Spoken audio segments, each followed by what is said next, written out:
I'm Patrick Lancaster, and right now we are in Yerevan, the capital of Armenia. And hours ago, this afternoon, this shopping center or market exploded.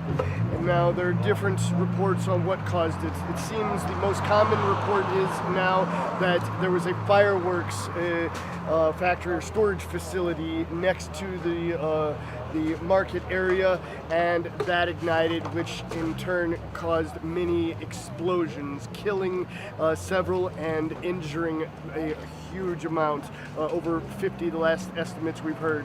But there are other reports saying that it might have been a terrorist attack or bomb that was placed, or several, because there's footage of several explosions. So we're here on the scene to show you exactly what's happening here hours after the explosion. Hopefully talk to some people, get a little bit closer. It seems everything's really secured right now, but we're going to do everything we can to cover this developing story as much as possible.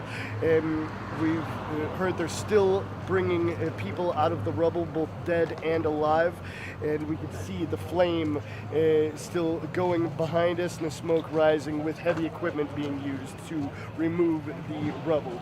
So let's take a little closer look. I'm Patrick Lancaster, coming to you from Yerevan, Armenia.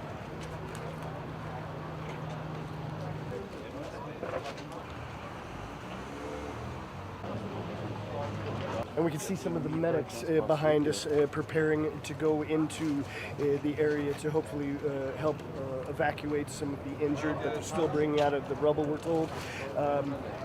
But we've tried to go in a little bit closer, and they're only letting medical staff, medics, and other volunteers that are taking rubble out and trying to remove people. They're only letting them in. They're not letting press in at this moment.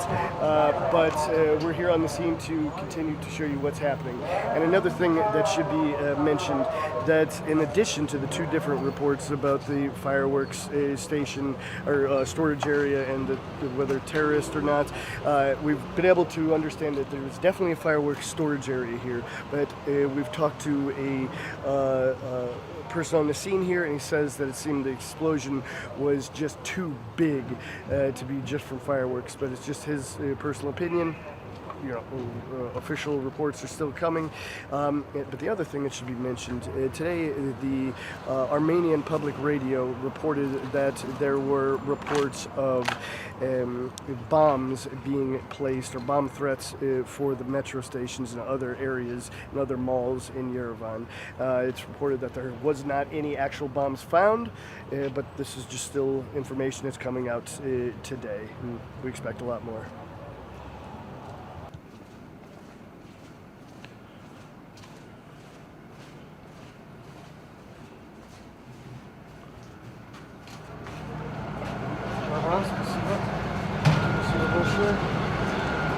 They're gonna kick us out soon, so. Yep. We've crested, huh? Okay, we've made it a little bit closer to the center of the explosion right here. You can see the building right here behind us. Можно один секунд? Можно сказать, какое это здание там? Что это? Можно? Это что? Торговый центр Сурмалу. Торговый центр Сурмалу. Ага. So это эскалатор. Это эскалатор взорвался. Да? Ага. So, это был частный торговый центр, да? И как вы понимаете, что произошло?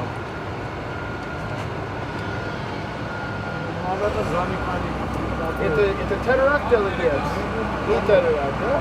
Ага, понял. А там уже сперва дым пришел. Ага. А там фейерверки. Дым первый. So we hear it from witnesses that were working here at the time. First, the smoke came, and then there was сколько взрыв был? Then there was two explosions. So about two explosions. First there was smoke, then there was the two explosions. So they think, the witnesses here at the scene think it was not a terrorist attack, but just an explosion, an accident. So let's see if we can get a little bit further.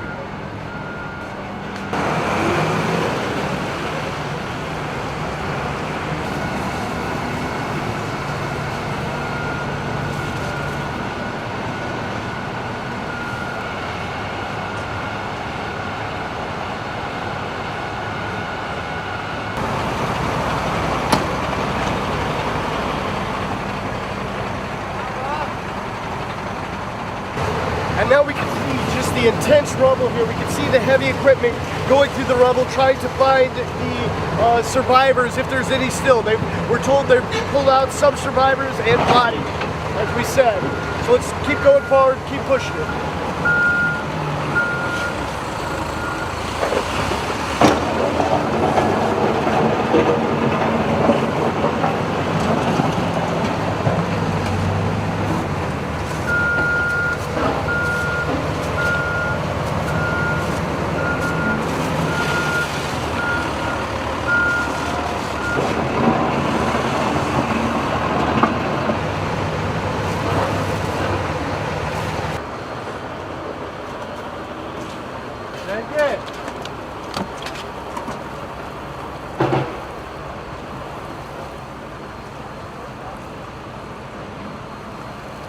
Может сказать, есть стало жить или нет? Что?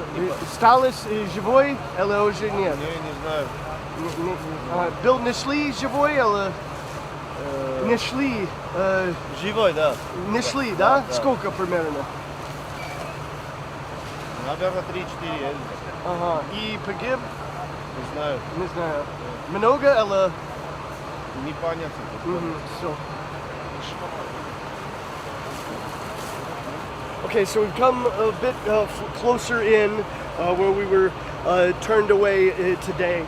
And here we can see all these religious pieces from the market itself.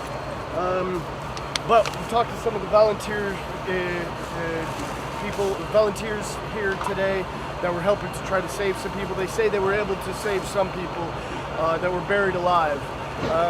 So we're just gonna show you what this horrible tragedy here is. Hopefully more make it out alive. We're not sure how many's missing at this time or what the situation is. So we're just trying to find as much out for you as we can, as we always do. So let's go farther.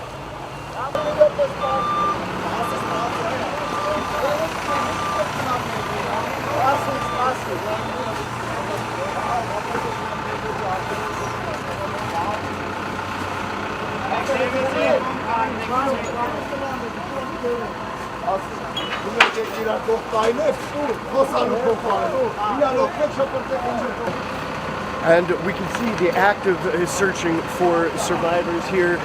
These people have been at it for almost 12 hours now, and they're doing their best to find any survivors.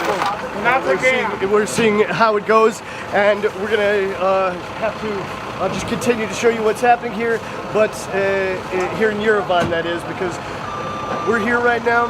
We're gonna keep pushing on, and soon we'll be back in Ukraine and Donbass, showing you what's happening there. But for now, we're showing you the reports here, because there's a lot that has been going on in Armenia and Azerbaijan and Karabakh. So we're going to continue to be here on the ground for some time, show you some reports here of what's really happening. And we were sorry to see our first day here with this tragedy. So we're going to wrap this report up and pray our best that more survivors are pulled out of this rubble. So here we go.